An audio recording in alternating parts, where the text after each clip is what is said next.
3 days after we buried my sister, my stepmother changed the locks on the house we shared and left my clothes in bags on the lawn. Her name was on the deed, not yours. Take the van and go. I slept in it for a week. Then I opened the panel behind the back seat.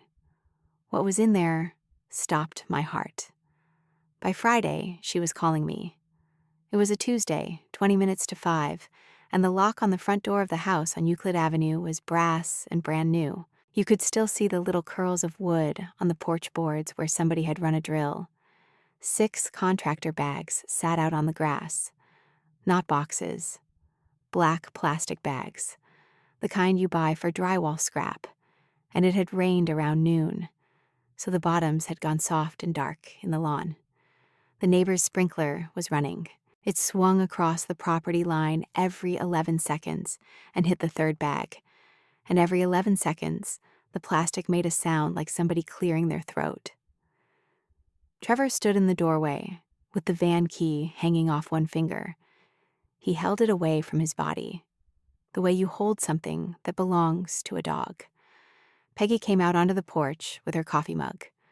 The good one, the one with the church logo on it, and she had it in both hands, like the porch was cold. It was 71 degrees. Her name was on the deed, not yours, she said. Take the van and go. That was the whole thing. Mrs. Yeager was out on her steps 2 houses down with a watering can she had already emptied. The mail carrier had stopped at the corner and was pretending to sort. Quick pause before we continue. I'm Clara, the woman behind this channel. I write these stories because I love that little moment when strangers from different places end up feeling the same thing. If this one already pulled you in, stay with me. It goes deeper from here. The mail carrier had stopped at the corner and was pretending to sort. Trevor tossed the key underhand, and it landed in the wet grass by my shoe, and he laughed, 1 syllable, through his nose. I picked up the key. Then I picked up the bags, one at a time, because the wet ones would have split if I carried 2, and I was not going to let my sweatshirts come out on that lawn in front of Mrs. Yeager. 6 trips. Down the walk past the hydrangea my father planted, out to the curb where my sister's van was parked with the driver's side tires low, because nobody had touched it in 10 days. I did not say one word to her. People always ask me that part. I loaded 6 bags into the back of my dead sister's van, shut the doors, and drove to the Meijer on Wilder Road, and I parked in the far corner of the lot where the light poles stop. That is where I slept. It was a white Chevy Express 2011, 194,000 on the clock, with a decal on the back door that said Kaminsky Mobile Styling and a phone number under it in blue vinyl. Angie put that decal on herself, and it went on crooked, maybe a 1/4 inch of tilt. And for 6 years, she said she was going to peel it and do it again. The first night, I slept, sitting up. The second night, I figured out that if I laid the folding chair flat and put the moving pads under my hip, the wheel well stopped grinding into my back. I showered at the bus garage, where I work, in the driver's locker room before first shift, and I kept my toothbrush in the console. I ran the engine 20 minutes at a time, no more, because the alternator on that van had a whine I did not like, and I was not going to be the woman who killed her sister's van in a parking lot. 7 nights. On the 7th, it rained hard, the kind of Michigan rain that comes sideways off the bay, and the water came down the back doors and found a seam and made a slow line along the inside of the panel behind the rear seat. I got the flashlight out to see where it was tracking, and I want to tell you exactly what stopped me, because it is going to sound like nothing. I have been a diesel mechanic at the Bay City School District bus garage for 11 years. My hands know the difference between a factory fastener and a fastener somebody put back. That panel had 8 screws. 5 of them were the flat Phillips that GM used on every one of those vans. 3 of them were Torx. Same head height, same finish, close enough that nobody would ever notice. Nobody except somebody who spends 9 hours a day taking panels off of things. I sat there with the rain going and my heart doing something I did not like, and then I got the T15 out of the door pocket, and I took the panel off my sister's van in a Meijer parking lot at 11 at night. There was a moving blanket folded in the cavity, wedged in so it would not rattle. Angie could not change a wiper blade, but she had padded that thing like she was shipping crystal. Inside the blanket was a blue coffee tin, the metal kind, the store brand, with the plastic lid.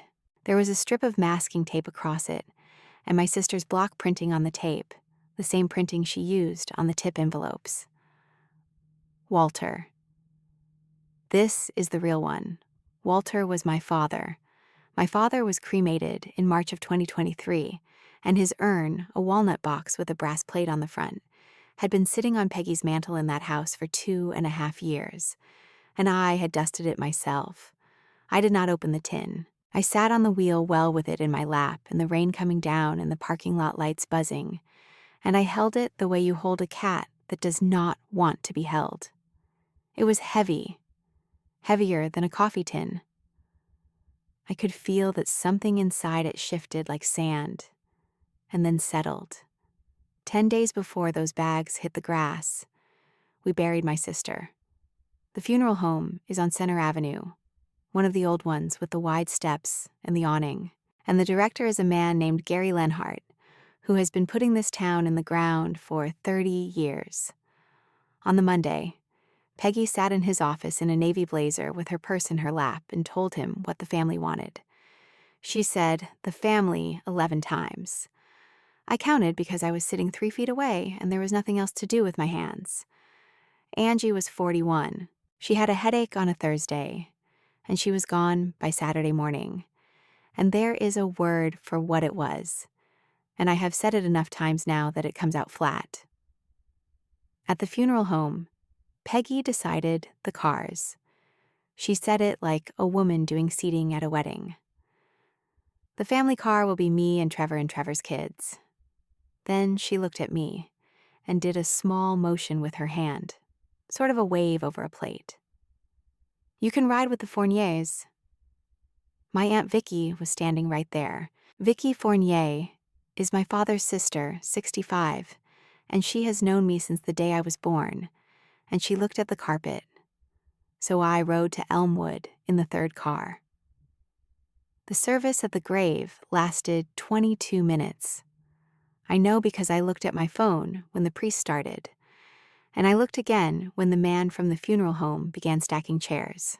22 minutes for a woman who cut hair in 116 living rooms in this county for 9 years, who did a woman's hair the morning of her own husband's funeral because the woman could not get out of the house.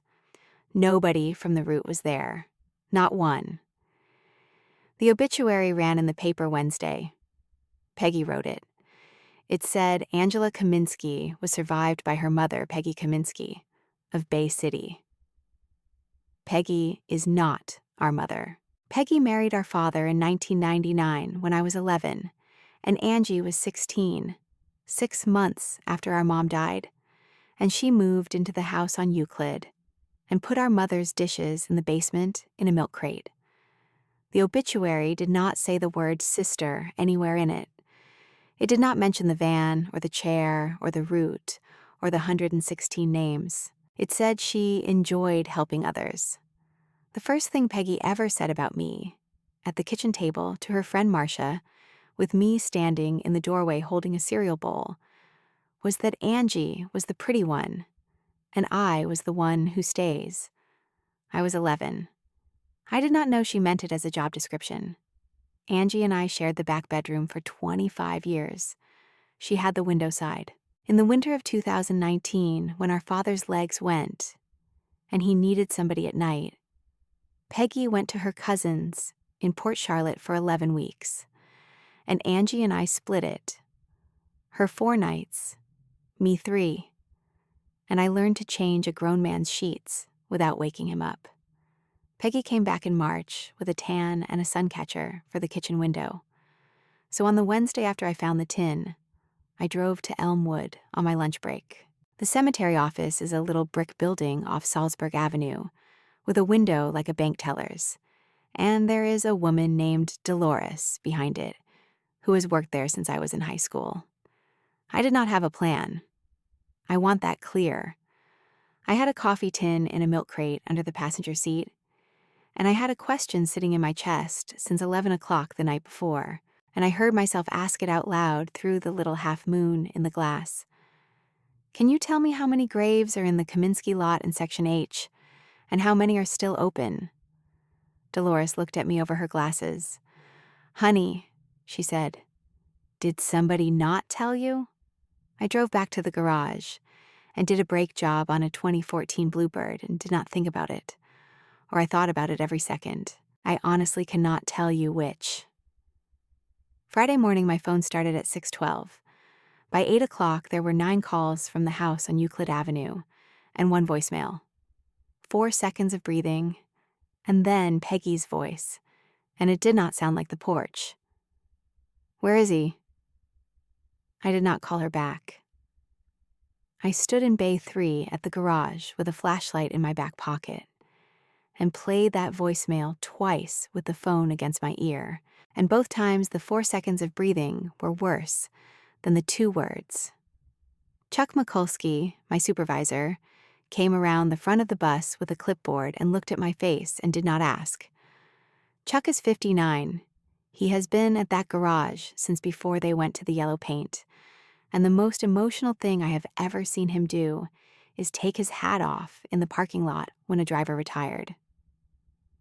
You've got 61 on the lift at 10, he said. Take your lunch first. So I took my lunch at Elmwood. Section H is the flat part, past the old Polish section where all the stones are tall and the names have too many consonants. Row 12. My father bought that lot in 1994 with the money from selling my grandfather's boat, and he was so pleased with himself about it that he drove us out there on a Sunday to look at grass. 4 spaces, a low granite curb with Kaminsky cut into the front of it, and 4 little bronze corner discs set flat in the sod, numbered 1 through 4. My mother went into space one in June of 1999. I stood there on that Friday with my sandwich still in the van, and I looked at my sister's grave, which was fresh, the sod cut in rectangles and laid back down with the seams still showing, and it was in space 2. Space 2 was my father's. I know it was my father's because I was 11 years old standing on that curb in a church dress while he pointed at the ground with his whole hand and said, "That's your mother, and that's me next to her, and you two are on the end so I can keep an eye on you." He thought he was being funny. Angie cried. I laughed because I was 11, and I did not understand what he was showing us. The bronze discs for 2, 3, and 4 were gone. Not broken. Gone. And the sod over the 3 of them was a different green.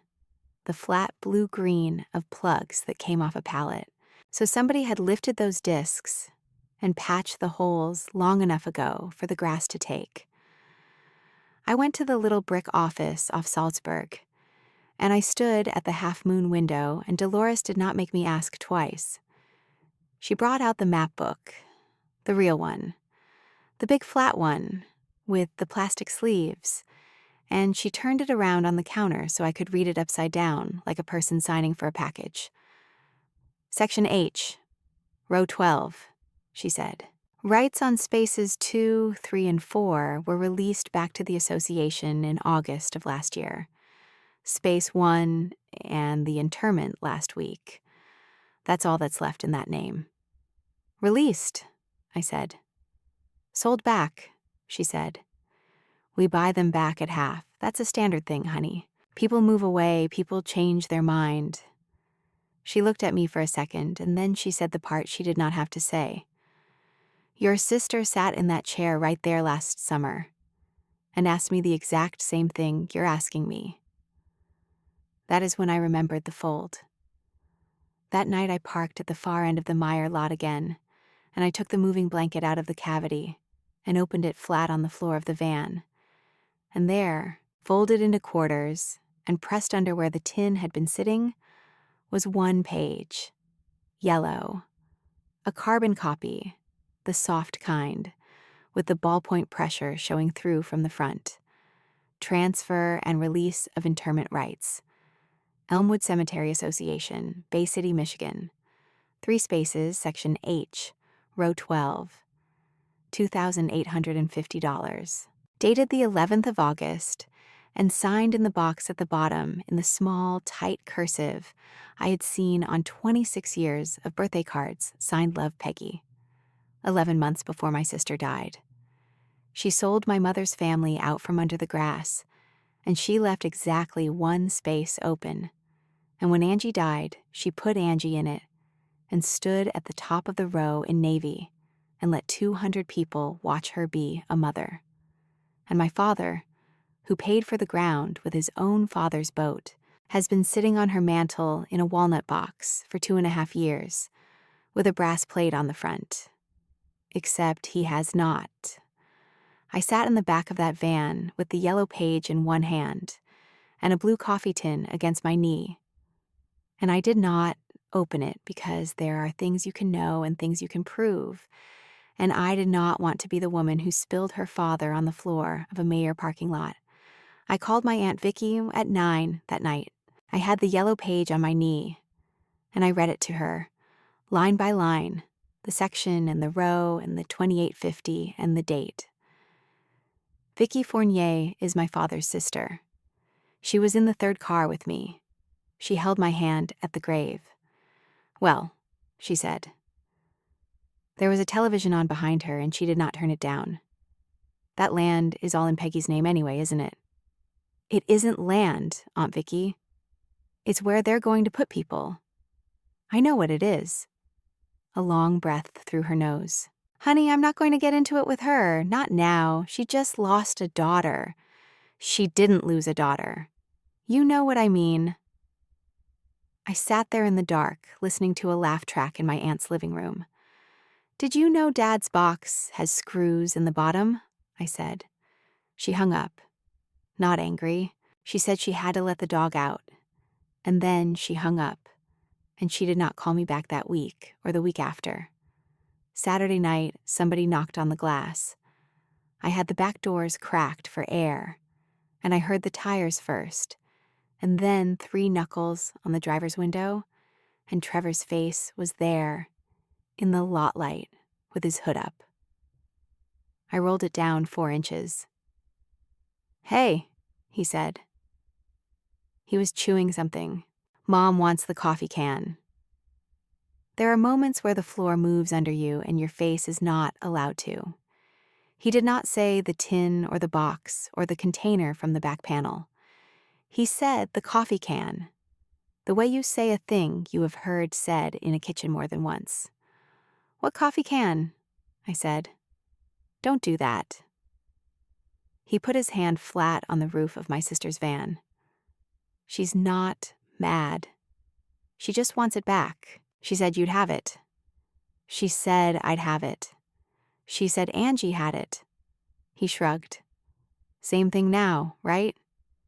There it was. Peggy did not learn about that tin on Friday because I asked Dolores a question.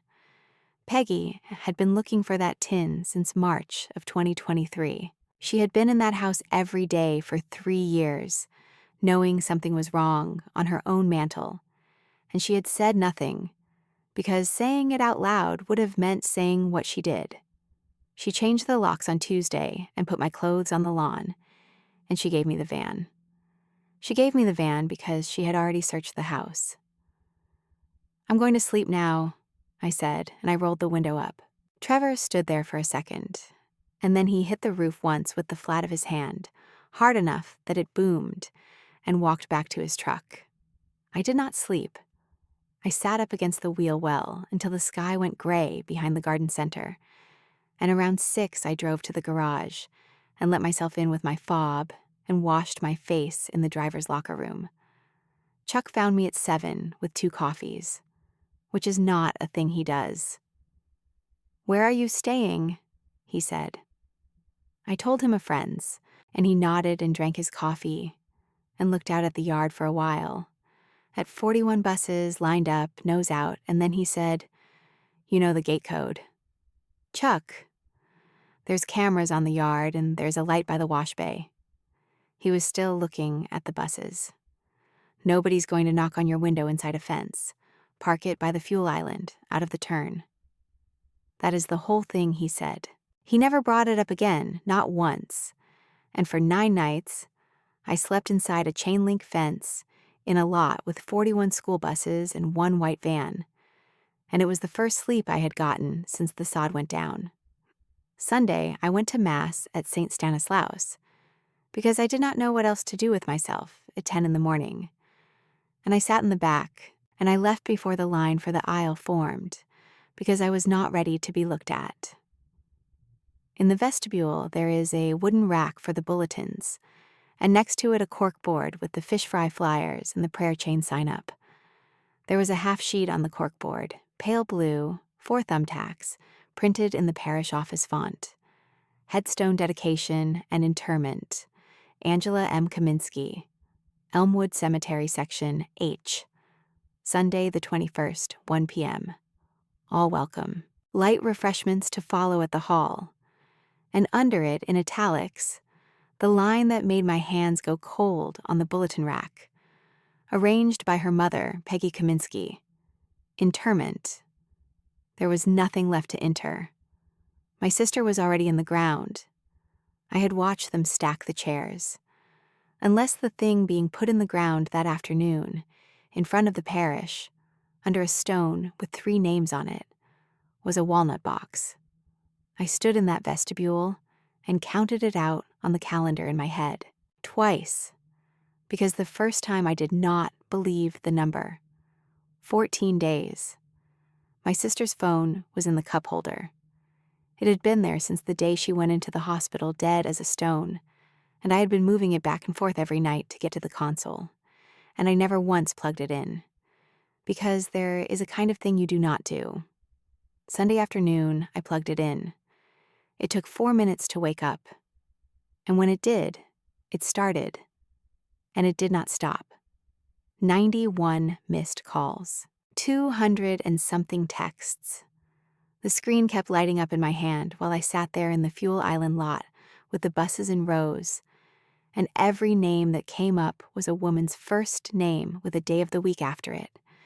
Bev Tuesday, Irene Friday, Marge Thursday, 2 o'clock. At 3:40, the phone rang live in my hand, and the screen said Lorraine Thursday, 9. I answered it because I had run out of reasons not to. "Angie, honey, I hate to be a bother." An old voice, careful, apologizing before she got to the sentence. "I know you're busy. It's been 5 weeks, and I've got my grandson's confirmation on the 12th, and I look like a sheepdog." I sat there with my mouth open in an empty parking lot. "Ma'am," I said, "this is Danielle. I'm Angie's sister." "Oh." A pause. "Oh, I've heard about you. You're the one with the buses." And then I had to say it to a stranger on a Sunday, out loud for the first time. She did not make a sound for about 6 seconds. Then she said very quietly, "When?" I told her the date I heard a chair take her weight. "Nobody called us," she said. "Honey, nobody called any of us." I told her there had been a service. I said it carefully, because I did not know yet what I was standing in. "There was no notice," she said. "Dorothy Pilarski's daughter looks at the paper every single morning of her life. If it had been in the paper, we would have been there. All of us would have been there. It was in the paper. It ran on a Wednesday, 8 lines. No photograph, no service times. And 1 sentence I had read 40 times without hearing it. Services were private, at the family's request. Lorraine Pelkey lives on Fremont Street in a story and a half with a ramp built over the front steps. And the reason there is a ramp is that she has not walked to a car by herself since 2021. She told me to come by if I wanted. She said it the way you say it when you do not expect anybody to come. I went Monday after shift, still in my work pants. Her front room is set up wrong on purpose. There is a kitchen chair by the window, out in the middle of the floor where a chair does not go. There's a towel on the radiator, folded in thirds, and hanging on the closet door was a black nylon cape with snaps, the kind you tie at the neck, with Kaminsky written on the collar tag in laundry marker. She left it here, Lorraine said. She had 4 of them.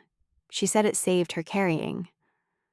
The chair sits by the window because the light is good there at 9 in the morning. Lorraine told me my sister moved that chair herself, every Thursday, for 9 years, and put it back before she left.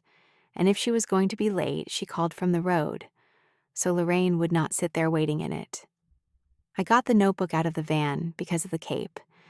It was in the driver's door pocket the whole time, under the ice scraper, spiral bound, the cover soft as cloth from being handled, and on the first page, in the same block printing that was on the masking tape, it said Root, 1 woman per page, 116 pages, name, street, day, time. The formula, I did not know what any of it meant, 6N with 20 volumes, 7A on the crown. The door code, or where the key was, or that you have to knock at the side because the bell wakes the husband. And then, in every single one, at the bottom, a couple of lines in her handwriting about the person. Talk about Kenny's transfer. Don't ask about the sister in Alpena. Bring the small mirror. She can't turn her neck anymore. Loves the Tigers, hates Fridays. 11 of the pages had a capital N in the corner, circled. I did not know what it meant until Lorraine looked over my arm at one of them and said, "Oh, that's no charge. She did 11 of us for nothing." She never said which ones, so nobody would feel like the charity. I sat on Lorraine Pelkey's Davenport, with my sister's whole working life in my lap and could not get a full breath. And then Lorraine said, out of nowhere, in the voice of a woman making conversation, "Did she ever get her coffee can back?" I had a cup of her instant coffee in my hand. I set it down on the coaster and I turned around. "Say that again." "Her coffee can." Lorraine waved a hand toward the hallway. It was the spring before last.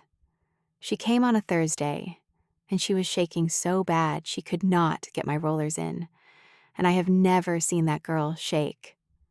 She had a coffee can in a grocery sack, and she asked me, could she leave it in my hall closet for 3 days? She said she couldn't take it home, and she couldn't leave it in the van in front of the house. Did she tell you what was in it? I didn't ask. Lorraine looked a little embarrassed. I thought maybe it was money. I thought maybe she was leaving somebody. She thought about it. She came back on the Sunday and took it out to the van herself. She wouldn't let me look at her.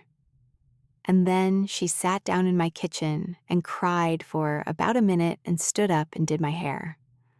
March of 2023. My father was cremated on a Tuesday in March of 2023, and the walnut box came home in the passenger seat of Peggy's Buick on the Thursday.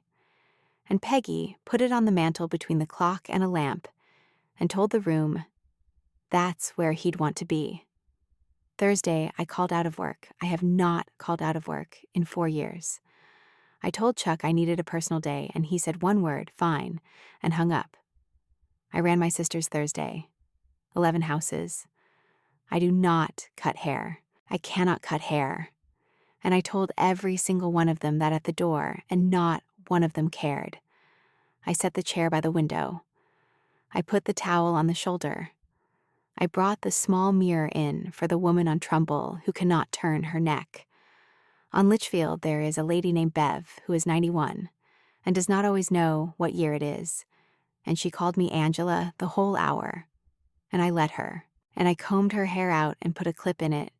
And she held my wrist at the door. At every house, it was the same 3 things. They cried because nobody had told them. They tried to pay me, and I would not take it. And 2 of them put a folded 10 in my jacket pocket while I was carrying the chair. And then, on the porch, on the way out, every single one of them asked me the same question. And by the fourth house, the back of my neck was going cold before they got the words out. When is the Mass?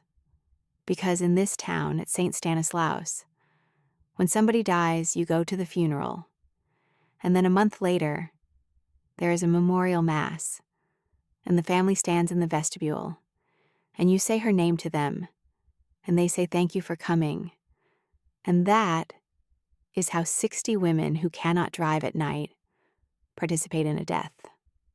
There had been no Mass. There had been 22 minutes and 3 cars. The last house on the Thursday route is Lorraine's at 3. I told her about the blue coffee tin. Not what I thought. Just that there was one in the van behind a panel with 3 wrong screws, and that it had my father's name on it in masking tape, and that under it there was a yellow carbon receipt from the Cemetery Association with Peggy's signature. Lorraine Pelkay is 74 years old, and she went very still in her chair. "Walter's on the mantel," she said.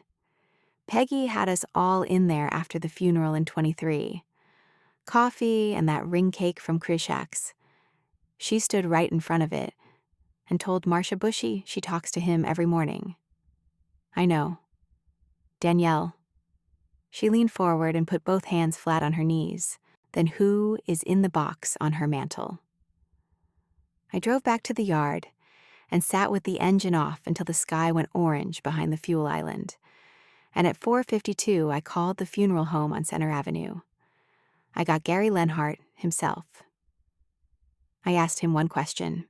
I asked him whether cremated remains from his funeral home in March of 2023 would have come home in a walnut box with a brass plate, or in something else, and whether the box gets sealed, and whether there is a way to know if one has been opened. He was quiet a moment. "Is this Angela Kaminsky's sister?" "Yes." "Miss Kaminsky," he said, "I'd rather not do this on the phone. Are you able to come in Saturday?" I said yes. I hung up. I sat there feeling something that was almost relief. At 5:20 that same evening, Gary Lenhart's office called the house on Euclid Avenue to confirm the arrangements for the 21st, because that is what a funeral home does, and it did not occur to me for 1 second that it would. The funeral home on Center Avenue smells like carpet shampoo and lilies, and they put me in the small room off the entryway, the one with 2 chairs and a lamp and a box of tissues set at an angle on the table. Gary Lenhart came in and shook my hand, and sat down and folded his hands, and I knew before he opened his mouth. "Miss Kaminsky," he said, "I have to be careful with you, and I'm sorry about that. You told me to come in." "I did." He looked at the lamp. "Mrs. Kaminsky called the office Friday morning. She's the next of kin of record on both of those files, your father's and your sister's, and she was very clear that she'd prefer we not discuss family arrangements with anyone else. She is not my next of kin. She's my father's second wife. Legally, she is his widow."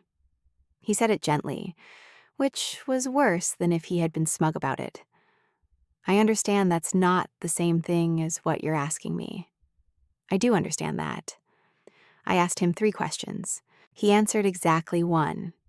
He would not tell me what came home in March of 2023. He would not tell me what he had been asked to do on the 21st. But when I asked him whether that walnut box on her mantel was sealed, whether there was a lock or a seal or a certificate glued down inside the lid, he took a long breath and told me the truth. "No," he said. "A wood keepsake urn like that has a bottom panel with 4 screws in it. It's a container, not a vault. There's nothing on it to stop a person from opening it. 4 screws." I said thank you, and I stood up, and he stood up too fast, and at the door he said, "If your circumstances change and you have documentation, come back and see me." I sat in the van in his parking lot for 11 minutes. That was Saturday. Monday morning, at 10 minutes to 7, there was a Bay City patrol car parked nose in at the gate of the bus garage, and Trevor's truck at the curb behind it. 41 drivers do their pre-trips at 10 to 7.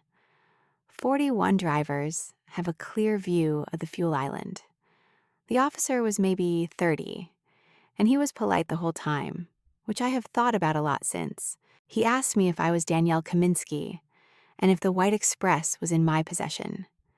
And then he read me the plate off a photo on his phone and asked if I had the title. I did not have the title. Nobody had ever taken that van out of my father's name. Angie had run it for 6 years, paid the plate, paid the insurance, put 140,000 miles on it doing hair. And my father had said the words, "It's yours in a kitchen," in 2019. And the Secretary of State does not care what a man says in a kitchen. On paper, it was my father's. My father's things are the estate. The estate is his widow. "Ma'am, this is a civil matter," the officer said. "I'm not taking the vehicle, but you're going to need to work this out at the counter because right now the registered owner's spouse is telling me you've got property that isn't yours." Trevor stood by his truck with his hands in his pockets and watched me get handed a card through a window in front of every driver on the yard. I spent 4 hours the next morning at the counter on Washington Avenue with a number on a paper tab, and the woman behind the glass was kind and gave me a list of 4 things I did not have and could not get, and one of them required the signature of the personal representative of the estate of Walter J. Kaminsky. Peggy is the personal representative of the estate of Walter J. Kaminsky. That afternoon, Chuck met me by the wash bay. He had his hat in his hand, which I had only seen once before. "They called the transportation director," he said. "Chuck, I'm not asking you to explain anything to me." He turned the hat around. "It's district property, Danielle. That's the whole reason. It's not me. I know it's not you. You take the fuel island tonight, and after that, I've got to be able to say it's not there." I moved the van back to the far corner of the Meijer lot on Wilder Road that night, past the cart corral, past the last light pole, and it is a strange thing to say out loud, but losing that fence was worse than losing the house. In the house, I had been a tenant of a woman who hated me. Inside that fence, I had been somebody's employee, which is a kind of belonging. Wednesday afternoon, I was standing in a driveway on Trumbull with my sister's phone against my ear, telling a woman named Marge that I could come at 9 on Thursday, but that I could not do a perm and would not pretend I could. And the call ended in the middle of her sentence. I looked at the screen. No bars, and then bars, and then nothing. I called the number from my own phone, and a recording told me it was not in service. Trevor took my sister's line off the family plan on a Wednesday afternoon. That was all it took. One phone call to a store in the mall, and 116 women stopped being able to reach anything at all. Everything my sister was to this county now existed in one spiral notebook on the passenger seat of a van I was about to lose.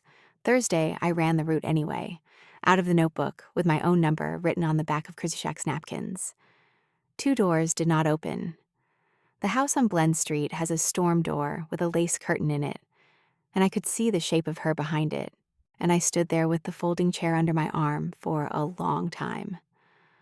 "I don't think that's a good idea today," she said through the glass. "Mrs. Shapansky, it's Danielle, Angie's sister. I know who you are." A pause. The neighbor across the way had come out with a hose and was watering a spot of driveway that did not need it. "Marcia Bushy said you took things out of Peggy's house. She said the family had to have the locks done. That isn't what happened. She said you're not doing well, honey." She said it kindly. That is the part I want you to understand. She was not being cruel. She was being warned, and she was passing the warning on the way you pass a casserole dish. She said we shouldn't be letting you in. I carried the chair back to the van in front of a woman with a hose. Marcia Bushy is Trevor's mother-in-law, and she is on the Rosary Society phone tree, and Peggy has run that phone tree since 1994. 60 women. Peggy does not have to make 60 calls. She has to make 4. By Thursday night, the story in this town was that Angie's sister had cleaned out Peggy's house after the funeral, that there had been an incident with the police at her workplace, which was true, and that she had been driving around the county telling people things about a grieving mother. Wednesday night, before any of that, I did something I'm not proud of and would do again. I drove down Euclid Avenue at 9 o'clock with my lights off past the hydrangea. The porch light was on. The new brass lock caught it.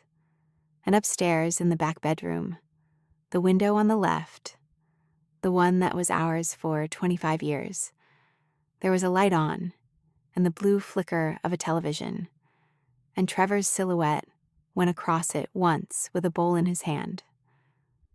There was a new blind on that window. White vinyl, closed. Angie hung a curtain there in 2011 with little green apples on it and washed it every spring. This is why I love making these stories. People think silence means weakness until the proof is already in the room. Stay with me. We're right at that point. Closed. Angie hung a curtain there in 2011 with little green apples on it and washed it every spring. I did not stop the van. I got to the end of the block, and I put my forehead on the wheel at the stop sign until somebody behind me tapped their horn, politely, one tap, the way they do here. Then Thursday, at 4 in the afternoon, I drove out to Elmwood because I could not help myself, and there was a flatbed truck backed up on the grass at the end of row 12, with a pallet on the ground beside it, and 2 men with a strap and a dolly. The stone was still in its wrap, and the wrap was open at one corner, and I could read it from 20 feet away. Kaminsky, bar gray, polished, with a rose cut into the left corner. 3 lines. Walter J., 1948 to 2023. Peggy A., 1959, and then a dash and then nothing, waiting. Angela M., 1985 to this year. My mother's name was not on it. My mother is 14 feet away in space, one under a flat marker my father paid for in 1999. And this stone had a rose on it, and Peggy's name in the middle, where a wife goes. And my name is not on it. And my name was never going to be on it. And that was the smallest thing about that stone. And it was still the thing that took my legs. One of the men looked up and asked if I was family. I stood in the grass in my work boots at the end of my sister's row and looked at a stone with 3 names on it. And I could not think of one single true word to say to him. Thursday night, I took the whole panel out. Not the piece I had lifted before. All of it, both brackets, the trim strip along the floor, everything. Kneeling on a moving blanket in a parking lot with a headlamp on. Because I wanted to know if my sister had left anything else in that van for me. And I could not stand one more thing finding me by surprise. There was a bank bag zip-tied to the brace behind the wheel well, up where you would only find it if you were lying on your back with a light. $3,100 in cash. It was in rubber bands, in 12 bundles, and each bundle had a torn piece of index card under the band with a month written on it in block letters. Tips, 9 years of $2 and $5 and a folded 10 pushed into a jacket pocket on a porch, banded up by the month, hidden behind a panel in a van because my sister could not keep money in a house where somebody went through her drawers. I sat on the floor of that van with the money in my lap, and I did not feel rich for 1 second. It is not a life-changing amount. You cannot buy a house with it. You cannot even buy a used van with it. You can buy a grave. Friday morning, I took a half day and I went and stood at the half-moon window off Salzburg Avenue, And when Dolores came up, I asked her the most ordinary question a person can ask in a cemetery office. What does a single space in Section H cost? She did not blink. That is the thing about a counter. A counter does not know it is in the middle of anything. 1100, she said. That's the space and the perpetual care. The opening's separate, that's the vault company. Can anybody buy one? Anybody with $1,100, honey. Are the 3 in row 12 still on the shelf? She went to the map book. She was gone about 90 seconds. And when she came back, she had a form on a clipboard, and she was looking at me differently. 2 of them are, she said. The middle one went last fall. 2 and 4 are ours to sell. I bought space 2. Space 2 is the one that has my sister in it. I want to be clear about what I mean because the woman behind that glass had to explain it to me twice. When rights are released and the association resells a space, the burial that is already in it does not move. What I was buying was the right that Peggy sold. The right to say what happens on that ground, on the space my father paid for with his father's boat, where my sister is. $1,100 in 20s and 10s with rubber band marks in them, counted out on a Formica counter by a woman who had to start over once.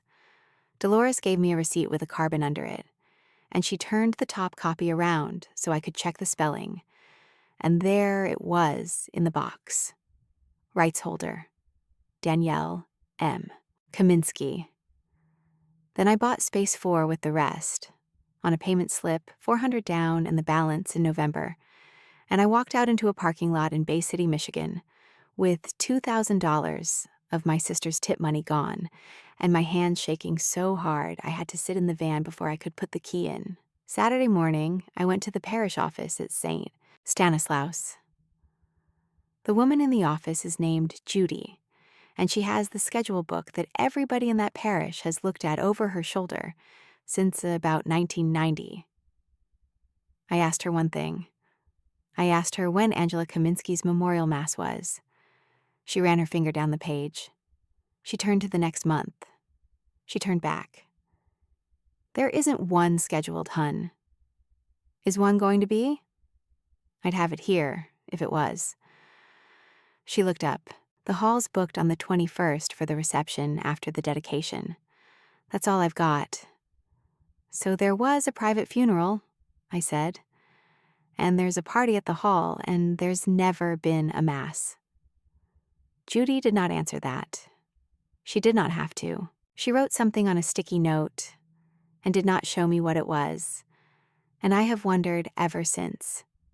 At 11, I walked into the funeral home on Center Avenue with a blue coffee tin in a grocery sack, because that is how it had traveled the first time, and it felt wrong to carry it any other way. Gary Lenhart came out into the entryway and saw the sack and understood before I said a word. He took me to the back to a workroom with a steel table and a sink, and he set it down and put on the light, and I put the receipt from Elmwood beside it. He read the receipt first. Then he read the masking tape. Walter. This is the real one. He looked at that tape for a long time, longer than I expected. A man who has been doing this for 30 years does not need a long time, so I think what he needed was to decide something. Then he asked me if he could open it, and I said yes. And I turned around and looked at the sink because I could not. I heard the plastic lid come off. I heard him move something. There's a disc, he said. I turned around. He had a small metal tag between 2 fingers, about the size of a nickel, stamped with a number, and the name of a crematory in Saginaw. They go in with the remains, he said. Everyone, every time. That number will match a file. I asked him the only question I had.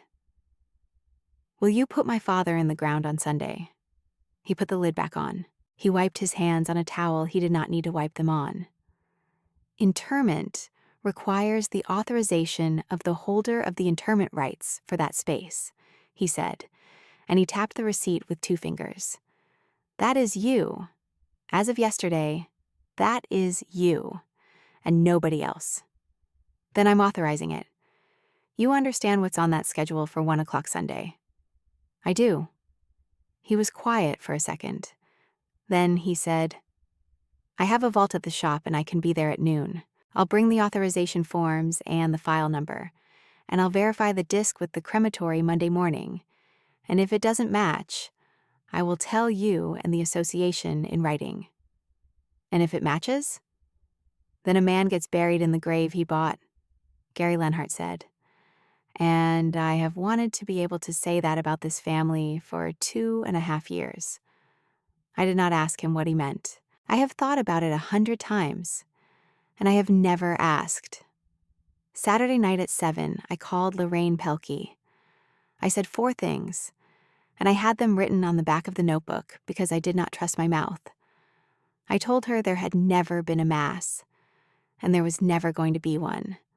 I told her the dedication was Sunday at 1 in Section H at Elmwood, and that it was open to the parish because it said so on the flyer at church. I told her that if any of the ladies on the route wanted to say goodbye to Angie, that was the only place it was ever going to happen.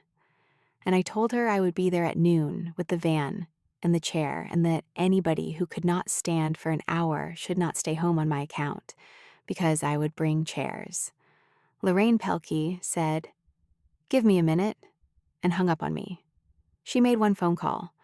I know it was one because she told me afterward and because I know who she called. She called Dorothy Pilarski, who is 80 and does not drive, but who has had the Rosary Society calling list on a card taped inside her cupboard door since 1988.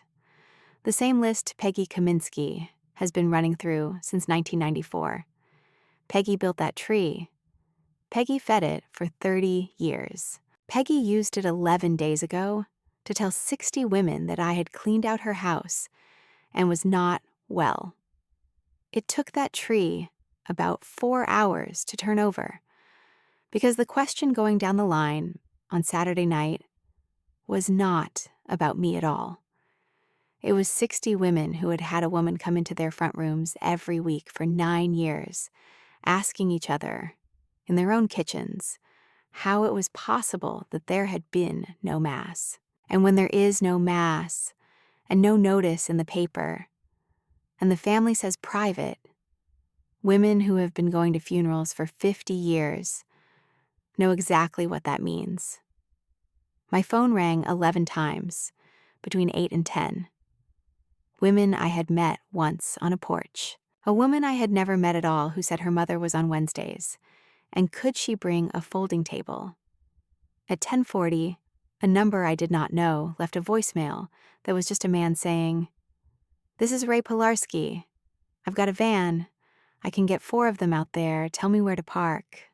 Sunday morning, I got up at 6 in a Meijer parking lot, and I washed my face in the bathroom by the garden center, and I put on the only good clothes that had survived a contractor bag, a gray dress and my mother's earrings, which had been in a coffee can of their own in a bag on a lawn.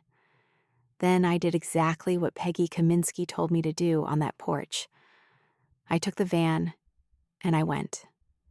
I got to Elmwood at 12:20, 40 minutes early, and I backed my sister's van up onto the grass at the end of row 12 with the decal facing the lane, Kaminsky Mobile Styling, and a phone number that does not work anymore, crooked, a 1/4 inch of tilt. I opened the back doors.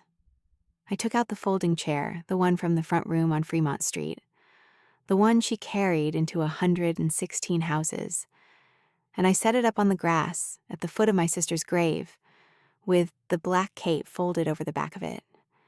Then I stood next to it in my good gray dress, with a blue coffee tin in my hands, and waited. At 12:52, Peggy Kaminsky's Buick came up the cemetery lane with Trevor's truck behind it. By then there were 31 cars parked along that lane, and they were still coming. The tent was up over row 12 with 20 folding chairs under it in 2 rows of 10, which is what you order when you expect the family. By 10 to 1, there were about 90 people standing on that grass. They came in 4s and 5s out of sedans, older women in church coats holding each other by the elbow over uneven ground, a man carrying 2 lawn chairs under each arm, a woman with a walker that kept sinking into the sod so that 2 other women had to lift the front of it every few feet. Ray Pilarski had 4 ladies in a minivan and parked it sideways across 2 spots, and nobody said a word to him about it. They filled the 20 chairs. Then they stood behind them, 4 deep. The first 2 rows under that tent were the Notebook. Lorraine Pelkey, Thursday, 9 o'clock, in the second seat with her hair done, because I had washed and set it that morning in the van with a jug of water and no idea what I was doing. Bev from Litchfield, 91, who called me Angela again. Marge from Trumbull, the woman from Blen Street with the lace curtain, who came up to me before it started with her chin trembling and said, "I was told wrong." And I said, "You were." And she sat down in the front row. Peggy's Buick came up the lane at 12:52 and could not get through because the lane was full of cars. So she had to park at the top by the flagpole and walk down 100 yards in heels, across grass, in front of everybody, carrying the walnut box against her chest with both arms. She had the navy blazer on again. She got to the tent and stopped and looked at the crowd, and I watched her count. I watched her face do the arithmetic of a woman who has run a phone tree for 30 years and knows exactly how many people her phone tree can produce, and knows it is not 90. Then she saw the van, backed onto the grass with the doors open and the decal facing the lane. Then she saw the folding chair with the black cape over the back of it, standing at the foot of the grave, like it was a person. Trevor said, "Mom," and put his hand on her arm, and she took her arm back. Father Sobczak did the blessing of the stone first. It takes about 4 minutes. Gary Lenhart stood off to the side of the tent in a gray suit with a clipboard under his arm and a small green cloth folded over his hands. And behind him, at the head of the grave, there was a hole in the ground, the size of a milk crate, with a canvas cover over it.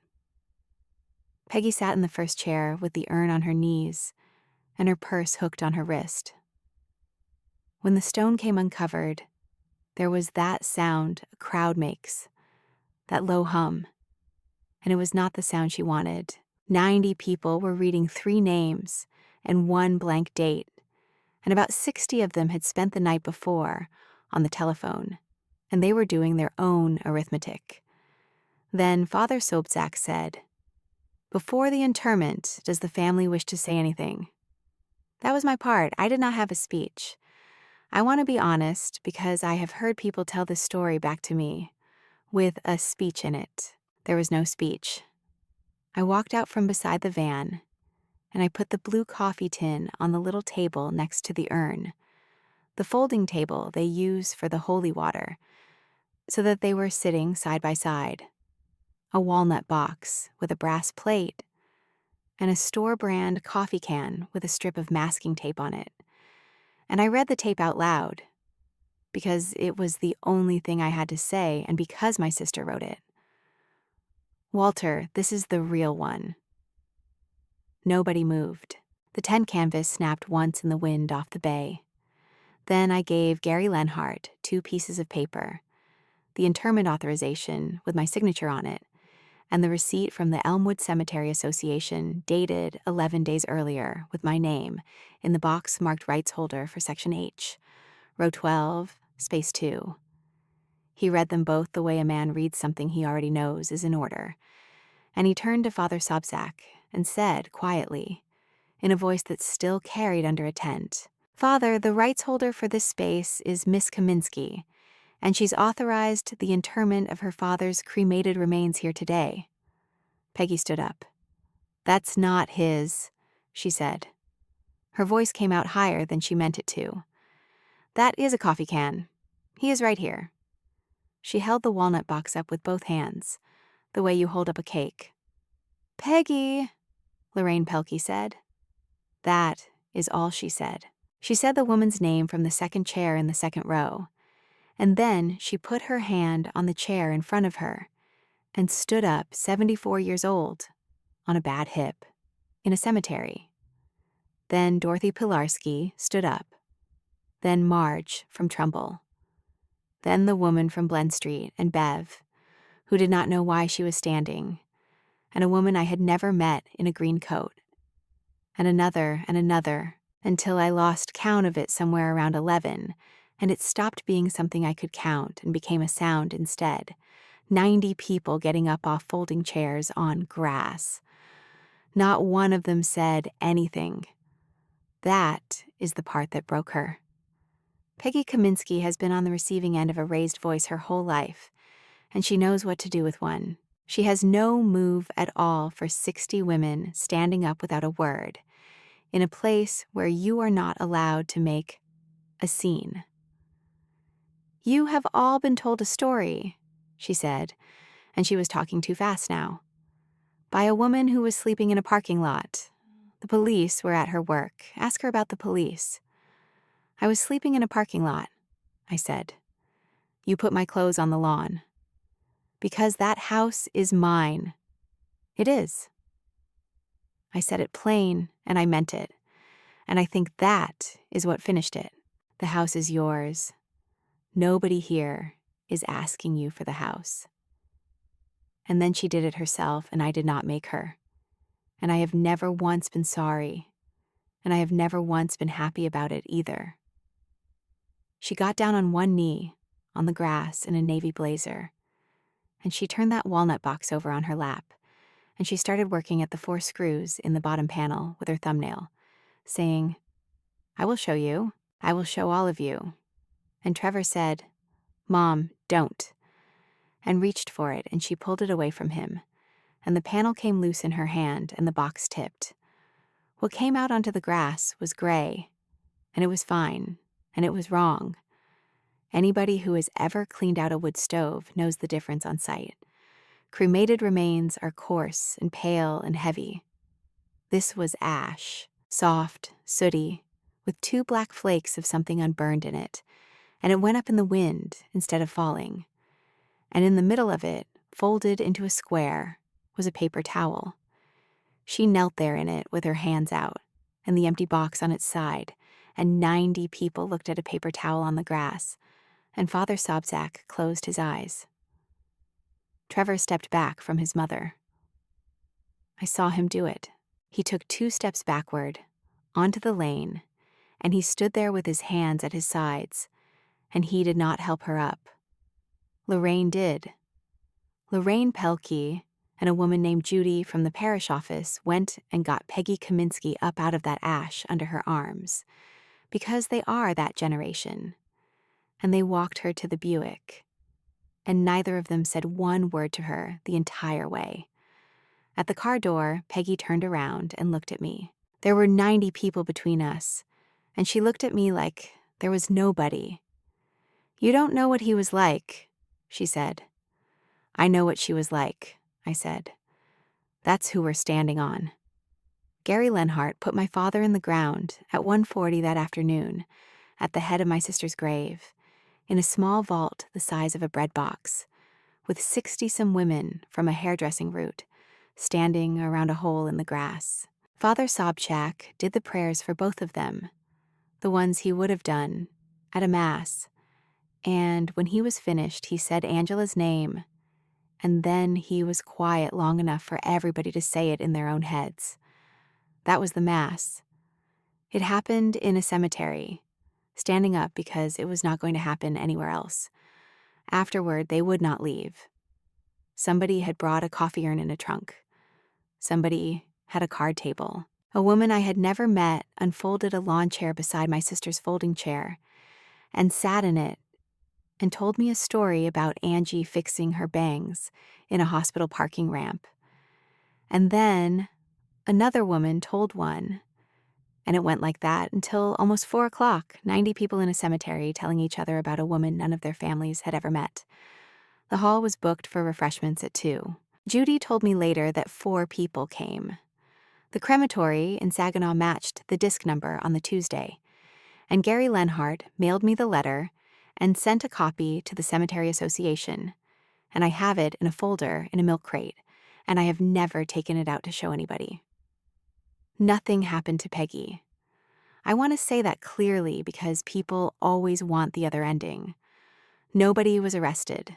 There was no lawsuit, no headline, no reporter. She still lives in the house on Euclid Avenue with the brass lock and the hydrangea, and the deed still has her name on it, and only her name, exactly like she said on that porch.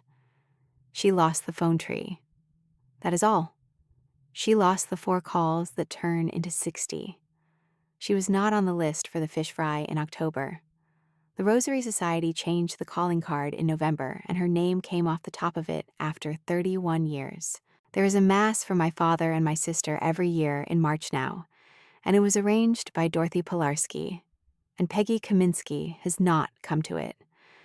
Trevor moved out in January. He told somebody at the Elks it was about the driveway.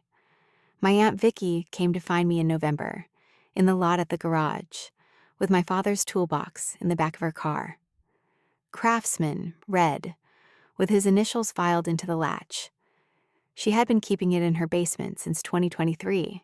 She stood by her open trunk with her keys in her hand and said, "I should have said something on that lawn." And I said, "Yes." She nodded. She did not ask to come in for a coffee, and I did not offer, and I think we both knew what that was. I took the toolbox. The stone went back to the shop in October and came home the week before Thanksgiving, with the middle line ground out and polished smooth, so it reads Walter. And then a space. And then Angela. And the rose is still in the corner, because my sister would have liked the rose. The title came through in December. It took a form, a fee, and a signature from the personal representative of the estate. And I will not tell you what that conversation cost me, except that it happened at a kitchen table with a lawyer's letter on it, and it lasted 11 minutes, and neither of us sat down. The van is mine. The insurance is in my name. Chuck let me use the third bay on a Saturday, and I built a platform bed in the back out of 2x4s and a sheet of birch ply, and I rented a 1-bedroom on Trumbull in February, 4 doors down from Marge, and I sleep in a bed with a headboard now like a person. I do not cut hair. I never learned, and I am not going to. But on Thursdays, I drive. I pick up Lorraine Pelkey at 8:30 and then Bev and then 2 more, and I take them to a salon on Center Avenue that gives them the 9 o'clock hour together. And I sit in the corner with a coffee and my father's toolbox in the van outside, and I bring them home. The folding chair rides in the back where it always did. The panel behind the rear seat is mine now. I cut a shelf for it out of the same birch ply and bolted it in myself, 4 bolts, and the blue coffee tin sits on that shelf, empty, with the masking tape still on it in my sister's block printing. The T15 Torx bit lives in the cup holder, and on the passenger seat is the notebook, open to Thursday, with 116 names in her handwriting, and 1 more at the bottom of the page in mine. I'm Clara, and this is my channel. I love making these stories and sharing them with people across the world. If this one found you at the right time, subscribe. I'll see you in the next one.